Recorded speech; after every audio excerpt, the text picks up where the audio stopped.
네,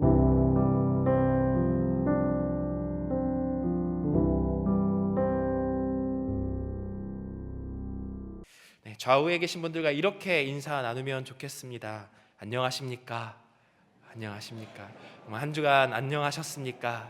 또 앞뒤에 계신 분들과도 이렇게 인사 나누시면 좋겠습니다. 평안하셨습니까?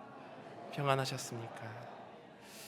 네, 정말 안녕하시고 평안한 한 주간의 삶이 되셨는지 잘 모르겠습니다. 바쁘게 일하고 바쁘게 살아가는 삶의 치열함 속에서도 오늘 이 기도의 자리에 오신 성도님들의 마음과 자세가 얼마나 대단한 것인지 말씀을 준비하면서 새삼 다시 깨닫게 됩니다. 그러기에 오늘도 이 기도회에 오신 사랑하는 성도님들의 삶이 참으로 평안하고 안녕하기를 진심으로 바라고 기도하게 됩니다. 그런데 삶은 늘 평안하고 안녕하지 못합니다.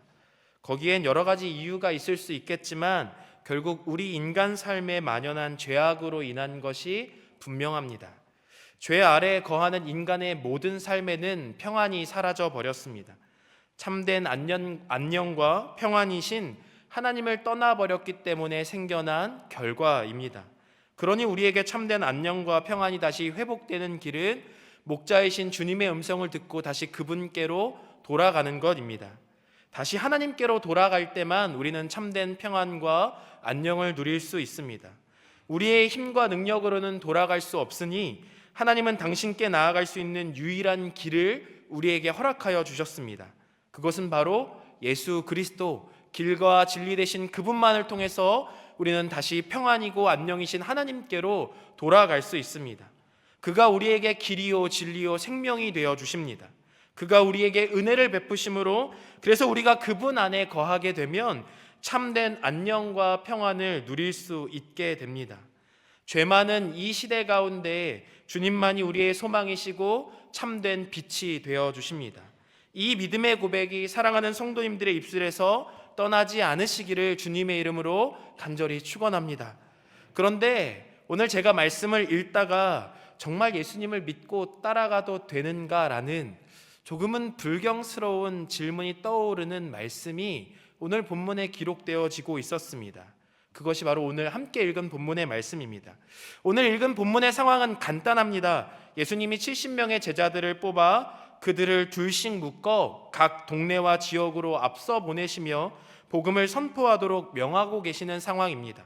마치 전쟁을 앞둔 군인들을 열병시키고 부대의 지휘관이 전쟁터에 나가는 이들을 격려하기 위해서 단상 위에 올라서듯이 예수님이 제자들 앞에 서셨습니다.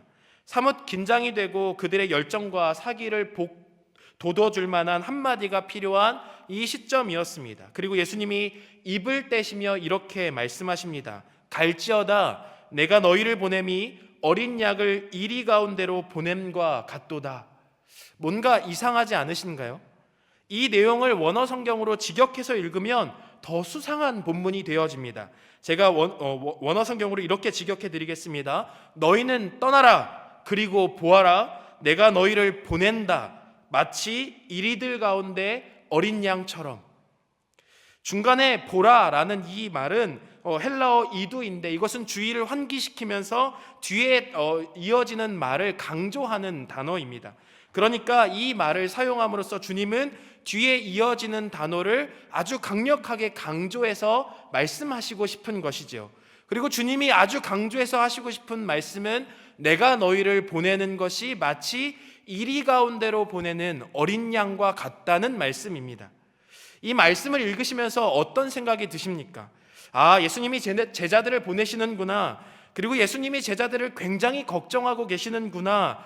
이런 생각만 드신다면 아주 단단한 믿음의 소유자인 것이 분명합니다. 그런데 아주 불경스럽게도 저는 이 말씀을 읽으면서 예수님이 왜 이러시지? 과연 예수님이 하신 이 말씀이 정말 맞을까라는 조금은 불순한 생각이 먼저 튀어나오게 됐습니다. 한번 이렇게 생각해 볼까 합니다. 앞서 언급한 상황과 같습니다. 이제 막 훈련을 마치고 전쟁터에 나가야 하는 훈련생을 앞둔 어떤 지휘관이 있었습니다. 그가 앞둔 이 훈련생들은 이제 막 고된 훈련을 마치고 총탄의 위협을 뚫고 전쟁의 승리라는 목표와 목적을 위해서 자기의 목숨을 내어놓아야 하는 훈련생들이었습니다. 훈련 지휘관이 이들을 보내면서 마지막 말을 그들에게 전해야 했습니다. 그리고 그들이 내려다 보이는 단상에 올라서서 마지막 당부의 말을 전합니다. 그리고 이렇게 선포합니다. 자, 이제 가라. 그리고 보라, 저들은 호랑이고 너희는 어린 양이다. 저들은 호랑이의 무리이고 너희는 한 마리의 어린 양과 같다. 이 이야기를 들은 훈련생들의 생각은 분명합니다. 너희는 강하다. 너희는 할 수 있다는 용기를 주어도 모자랄 판인데 너희는 양들이다. 그것도 아주 작은 어린 양이다. 적들은 호랑이같이 강하다. 그런데 호랑이 한 마리가 아니라 호랑이의 무리들이다. 이런 이야기를 듣고 어떻게 용기를 내어서 적진 한가운데로 뛰쳐 나아가겠습니까? 이 이야기를 들으면 용기는 사라져버리고 전쟁터엔 더 이상 나가고 싶지 않을 것이 분명합니다. 예수님이 70명의 제자들을 앞에 두고 하신 말씀이 이와 같습니다. 용기보다 두려움이 더 많아질 것 같은 이 말씀을 지금 주님께서 제자들을 보내시면서 말씀하고 계신 것입니다. 만약 그 자리에 있던 제자 중에 하나가 저였다면 분명히 속으로 엄청 궁시렁댔을 것이 분명합니다. 가지 말까? 괜히 예수님의 제자가 된 건 아닐까? 내가 괜히 여기 남아서 혹시 내가 잘못 선택한 것은 아닐까? 어떠신가요? 이렇게 말씀하시는 예수님 과연 믿고 따를 만하신가요? 이런 예수님이 정말 우리에게 힘이 되고 능력이 되시는 분이라고 여겨지고 계십니까? 간혹 예수님의 말씀이 제가 가진 상식으로는 이해가 되지 않는 순간들이 분명히 있습니다. 그렇기 때문에 우리는 이렇게 질문을 합니다.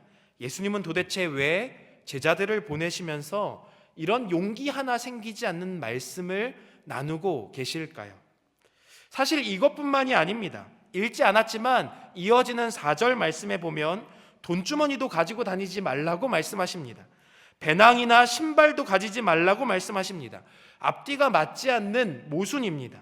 제자들을 보내는 것이 어린 양을 이리 가운데 보내는 것과 같다고 말씀하셨다면 야, 이제 너희는 좀 단단히 준비해서 나아가는 게 좋겠어 라고 말씀하는 게 당연할 것입니다. 저들은 늑대 같고 이리 같고 호랑이 같으니 야, 할 수 있으면 너희가 준비할 수 있는 모든 것들을 다 준비해서 나가는 게 좋겠어 라고 말씀하시는 것이 너무나 당연하겠지요. 마치 물가에 내놓는 자식을 보듯이 주의할 것을 이루고 위험하지 않을 것들을, 너희에게 도움이 될 만한 것들을 챙겨서 보내는 것이 부모된 자로서의 마음이니, 부모된 같은 마음으로, 목자된 그 마음으로 주님이 그렇게 말씀하시는 게 너무나 당연할 것 같은데 주님은 아무것도 가지고 가지 말라고 말씀하신다는 것입니다. 저희 어머니가 올해로 연세가 61세가 되십니다. 얼마 전에 저희 외할머니께서 돌아가셨지만 정정히 살아계실 때 저희 어머니가 외할머니를 보러 시골에 가시면 늘 돌아오실 때에는 양손을 무겁게 하고 오십니다. 그런데 사실 저희 어머니는 한식조리사 자격증을 가지고 계십니다.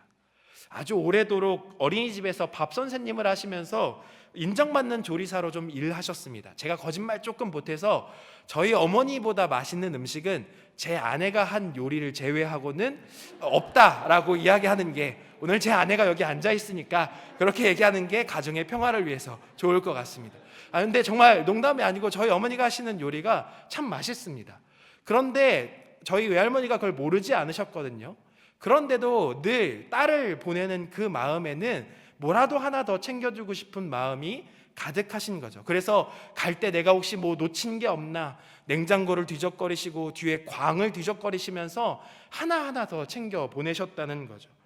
그런데 예수님은 70명의 제자들을 보내시면서 자신을 지킬 아무것도 가지고 가지 말라고 말씀하고 계십니다.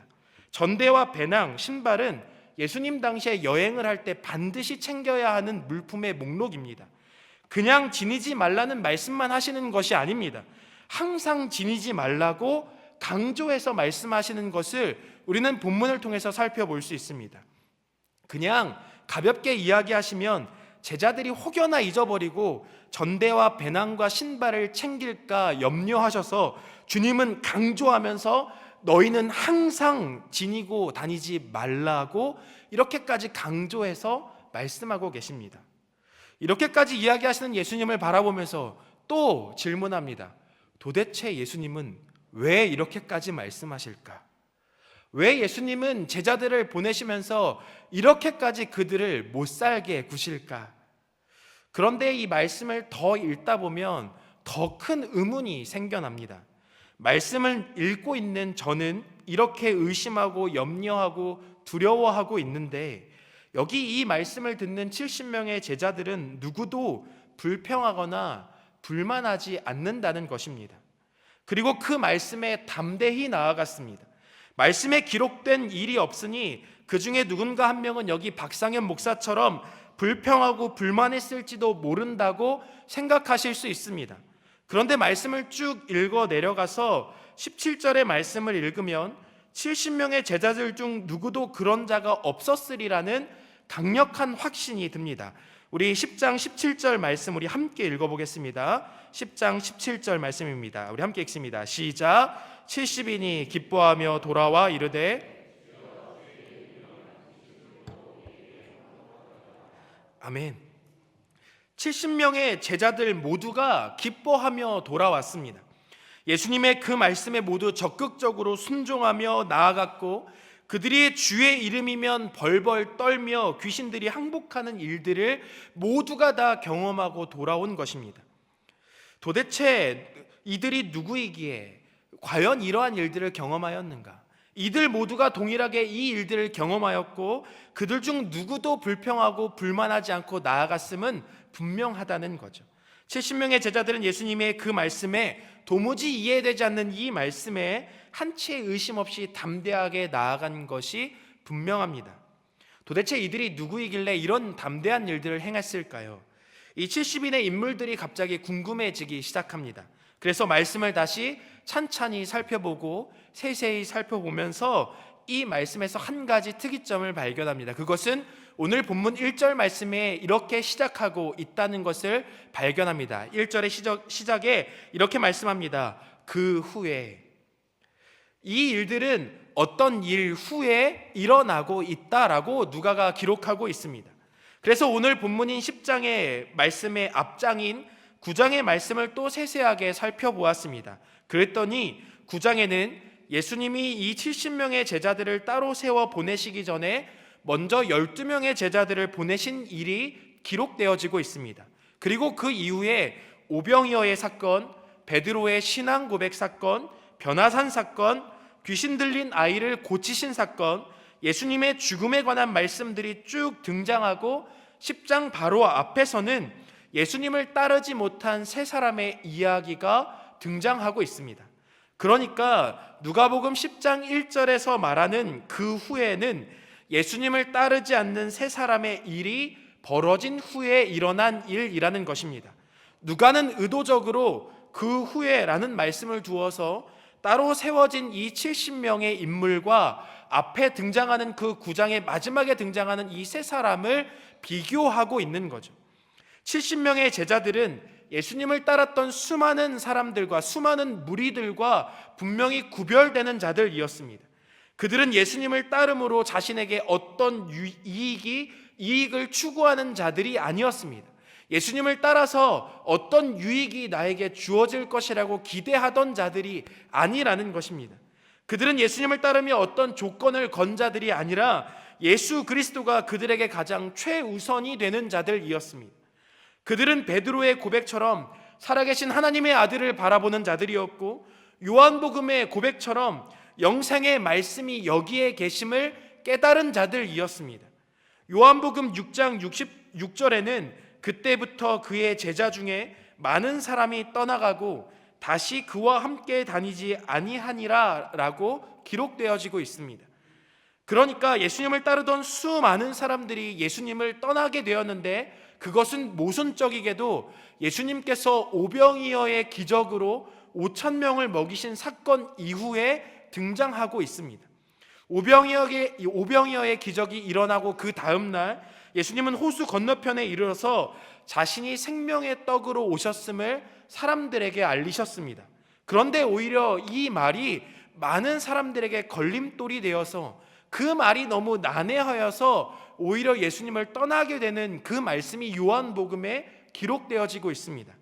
그러니까 누가복음 10장의 말씀이 이 오병이어 사건 이후에 일어났다면 수많은 사람들이 예수님을 따르다가 예수님의 그 오병이어 사건 이후에 주님이 하시는 그 난해한 말씀을 듣고 내가 더 이상 저 사람을 따르지 못하겠다고 떠날 때 이 어떤 제자들은 영생의 말씀이 주님에게 있음을 깨닫고 그가 하나님의 보내신 그 아들이심을, 우리를 구원할 유일한 메시아이심을 깨닫고 나는 저분을 꼭 따라야겠노라고 고백하고 결단하며 그의 이름만이, 그분만이 나의 소망이심을 고백하며 그분을 열정적으로 의심 없이 따라간 자들이 오늘 이 누가복음 10장의 그 70명의 제자들이라는 사실입니다. 그 일은 그 후에 벌어진 일입니다. 도무지 이해가 안 되어 보이는 이 말씀에 담대히 나아간 이 70명의 제자들은 모두 예수 그리스도에 관한 그 분명한 믿음과 확신을 가진 자들로 영생의 말씀이신 그 예수 그리스도를 끝까지 붙들고 예수님을 떠나지 않은 자들입니다. 그래서 그들은 예수님의 이 모든 말씀에 그 어떤 의문도 던지지 않았습니다. 도리어 그들은 그 말씀에 순종하고 오직 단 한 가지만을 더욱 붙잡고 나아갔습니다. 그들이 붙잡은 그 한 가지가 무엇입니까? 오늘 17절 말씀에 이렇게 이야기합니다. 70인이 기뻐하며 돌아와 이르되 주여 주의 이름이면 귀신들도 우리에게 항복하더이다. 예수님은 그들에게 전대도 배낭도 여분의 신발도 지니지 말라 말씀하셨습니다. 그런데 그들이 항상 지니고 있었던 것이 있는데 그것은 주의 이름이었습니다. 그들이 단단히 붙잡고 나아갔던 것은 나의 주님 예수 그리스도 그분뿐이었습니다. 19절에서 예수님은 이들에게 뱀과 전갈을 밟으며 원수의 모든 능력을 제어할 권능을 주셨다고 말씀하시는데 예수님이 주신 이 권능은 바로 예수 그리스도 바로 자신이셨습니다. 그분의 이름만으로도 놀라운 권능이 펼쳐진 것입니다. 그분의 이름만으로도 모든 악한 것이 떠나가고 그분의 이름만으로도 그 모든 문제들이 사라져버리는 놀라운 경험을 하였다는 것은 그들이 오직 주의 이름만을 붙들고 담대하게 나아갔다는 그 사실에서 우리는 알 수 있습니다. 다시 첫 번째 의문으로 돌아가 보려 합니다. 말씀을 시작하면서 특별히 주님이 강조해 가면서 예수님은 내가 너희를 보내는 것이 어린 양을 이리 가운데 보냄과 같다라고 말씀하셨습니다. 잘 이해가 되지 않는 말씀입니다. 그냥 제자들을 걱정하셔서 하시는 말씀이라고 생각되어졌습니다. 그런데 이 말씀을 묵상하고 또 묵상하면서 도리어 이 말씀은 그들을 걱정하고 염려하는 것이 아니라는 사실을 깨닫게 됩니다. 도리어 어린 양이 이리를 이길 수 있다는 강력한 승리를 선포하고 계신다는 사실을 깨닫게 됩니다. 어떻게 힘이 없는 어린 양이 이리를 이길 수 있습니까? 그것은 용감하고 능력 있는 목자가 그 어린 양과 함께 있을 때 가능한 일입니다. 다윗은 주님은 나의 목자이십니다. 내가 비록 죽음의 그늘 골짜기로 다닐지라도 주님께서 나와 함께 계시고 주님의 막대기와 지팡이로 나를 보살펴 주시니 내게는 두려움이 없습니다라고 고백하고 있습니다. 말씀은 예수 그리스도를 선한 목자라고 말씀합니다. 이 선한 목자는 어린 양과 같은 우리를 위해 기꺼이 자신의 몸을 내어 던지는 목자입니다. 늘 막대와 지팡이로 우리를 보살펴 주는 목자입니다. 그래서 우리 앞에 다가오는 이리들을 그 막대기로 내어 쫓는 목자입니다. 양들이 울부짖을 때, 양들이 그 주인을 부를 때 목자가 달려와 그 모든 문제들을 쫓아내 버립니다. 그때 양들이 그 하는 것은 단 한 가지입니다. 그저 그 목자를 부르짖는 것 말입니다. 제 어린 시절 이야기를 하나 나눌까 합니다. 저는 중학교 시절에 작고 왜소한 키와 몸무게를 가지고 있었습니다. 이렇게 보여도 매우 왜소했습니다. 당시 저희 집 근처에는 공고가 있었고 그 당시에 공고의 형님들은 조금 무서운 분들이셨습니다. 그 학교를 마치고 집으로 돌아가는 골목길은 당시 저의 주머니 사정을 걱정해 주시는 형님들이 꼭 3, 4, 5 모여 있는 곳이었습니다. 하루는 학교를 마치고 집에 가고 있는데 역시나 그 제 주머니 사정을 특별히 더 걱정해 주시는 형님들이 그 골목길을 지키고 계셨고, 잠깐 와서 너의 주머니는 안전하니 안녕하니 라고 물으시는 그분들이 저를 부르셨습니다. 다행히도 제 주머니에 1,000원밖에 없어서 가진 게 정말 이거밖에 없어? 라고 물으시고는 아유, 이 불쌍한 친구는 돌려보내자 하고 1,000원을 다시 주머니 넣어주고는 다음부터 많이 갖고 와, 많이 갖고 다녀, 네가 너의 그 주머니가 참 풍족해졌으면 좋겠구나 라고 이렇게 하면서 돌려보낸 일이 있었죠. 그 다음부터 이제 그 형들을 보면 좀 피해 다니거나 이렇게 눈을 내리깔고 오늘은 돈이 없습니다, 뭐 이런 일들을 해야 됐죠. 그런데 어느 날은 이제 집에 가는데, 학교를 마치고 집에 가는데 저희 아버지를 만난 거죠. 그리고 저희 아버지와 함께 집으로 돌아가면서 그 형님들을 만났습니다. 그러면서 오늘은 좀 다르죠. 당당하게 그 형님들을 쳐다보면서 할 테면 해봐라. 오늘 내가 돈이 많아도 나는 뺏기지 않을 자신이 있다. 뭐 제가 어떤 능력이 있어서가 아닌 건 분명합니다. 그저 제 아버지가 제 옆에 있기 때문이죠. 사랑하는 성도 여러분, 분명 이와 같습니다. 우리에게 어떤 능력이 있어서가 아니라 그저 주님이 우리와 함께 하시기 때문에 이 모든 일들이 가능합니다. 우리가 어떤 능력이 있기 때문에 담대하게 일을 이겨내거나 문제들을 뛰어넘을 수 있는 것은 분명 아닙니다. 주님은 우리에게 특별한 능력을 주시지 않으십니다. 우리가 간절하게 기도해서 마치 슈퍼히어로가 되는 것처럼 대단한 능력이 주어지는 것이 아니라, 우리가 기도해서 주님을 부르짖으면 그 주님께서 우리에게 달려오십니다. 우리가 간절하게 아버지 하고 부르짖으면 아버지 되신 그분께서 나타나셔서 우리의 모든 문제를 해결하십니다.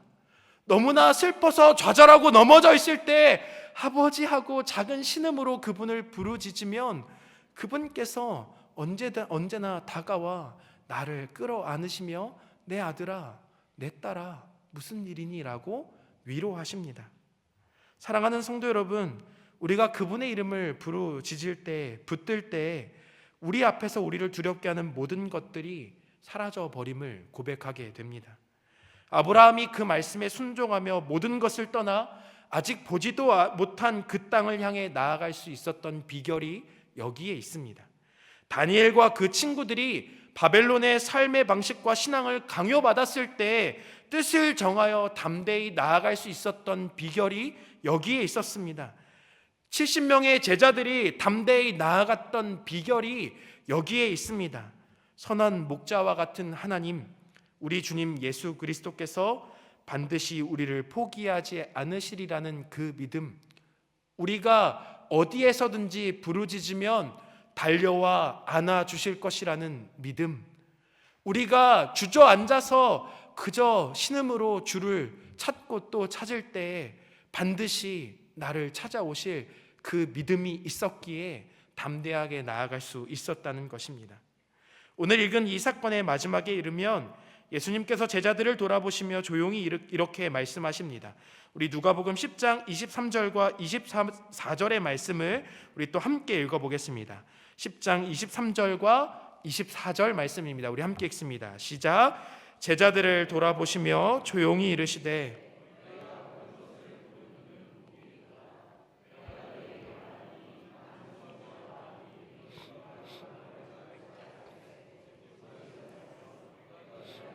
듣고자 하였으되 듣지 못하였느니라.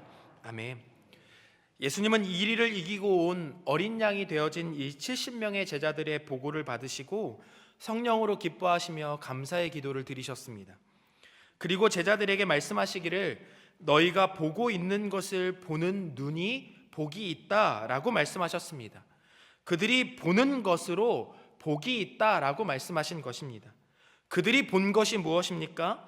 좁은 의미로는 예수 그리스도의 이름으로 귀신이 굴복되어지는 경험을 통해 하나님의 나라가 이 땅 가운데에 실현되어지는 것일 것입니다.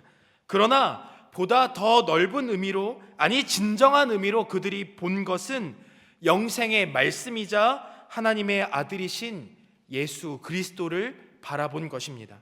그래서 예수 그리스도를 아는 것이 복이라 말씀하는 것입니다. 그 예수 그리스도를 믿는 것이 복이라 말씀하시는 것입니다. 그 예수 그리스도께서 선한 목자가 되셔서 우리 앞에 놓여 있는 이리와 같은 모든 두려움과 문제들을 내어 쫓으시며 이리를 이기는 전무후무한 양으로 만드시는 것, 그 믿음을 붙들고 주 예수 그리스도의 이름이 능력이며 영생이며 그것이 내 삶의 이유라라고 우리가 찬양한 것처럼 고백하는 것이 복임을 믿는 것, 그것이 바로 주님이 말씀하시는 참된 복입니다. 세상 살아가는 모든 일이 녹록하지 않은 것은 분명합니다. 평안하고 안녕한 일들만 가득하면 좋겠지만 세상엔 온갖 풍랑이, 거센 비바람이 불어옵니다. 이 자리에 기도하러 오신 성도님들 중에 여러 가지 어려움을 겪으면서 안녕하지도 평안하지도 못한 삶을 살아가고 계셔서 정말 신음으로 주님 앞에 나오고 계시는 성도님들도 계신 줄 압니다. 사랑하는 성도 여러분, 이 어려운 상황 가운데에서 주님은 어린 양 같은 우리와 함께 하심으로 이리를 이기는 어린 양으로 만들어주고 계심을 기억하시기 바랍니다. 그는 우리를 이리와 같은 세상으로 혼자 가게 내어버려 두지 않으십니다. 그분은 반드시 우리와 함께 하시며 이리와 대신 싸우며 그 이리를 이겨주십니다. 볼지어다 내가 세상 끝날까지 너희와 항상 함께 하겠노라고, 내가 세상을 이기었노라고 말씀하십니다. 우리에게 어떤 특별한 능력이 생겨서가 아닙니다. 그저 주님과 함께 하기 때문임을 기억하시며 다시 주님의 이름을 간절하게 부르짖는 모든 성도님들이 되시기를 주님의 이름으로 축원합니다. 오늘 함께 말씀을 기억하시면서 제가 기도하고 찬양하며 나아가겠습니다. 제가 기도하겠습니다. 하나님, 감사합니다.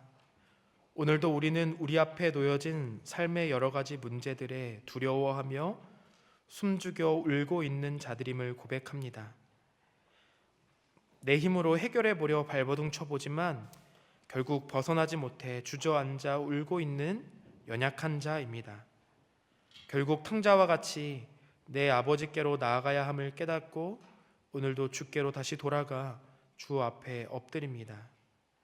이 시간 우리의 연약함을 주 앞에 쏟아놓습니다.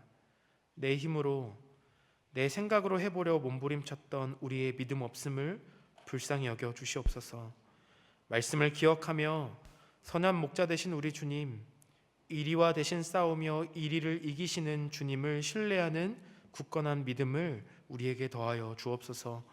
거센 폭풍 가운데서 언약을 잊지 않으시며 신실하게 일하시는 하나님을 믿는 복을 누리게 하옵소서. 이 시간 간절한 마음으로 주께 부르짖습니다. 부르짖음을 들으시고 우리의 삶의 모든 문제들 위에 계시며 삶을 주관하시는 하나님을 의지하는 복된 삶과 은혜를 누리고 돌아가게 하옵소서. 감사드리며 이 모든 말씀 우리를 영원토록 기억하시며 이 세상 끝날까지 우리와 함께 하시기로 언약하시는 우리 주 예수 그리스도의 이름으로 기도드립니다. 아멘.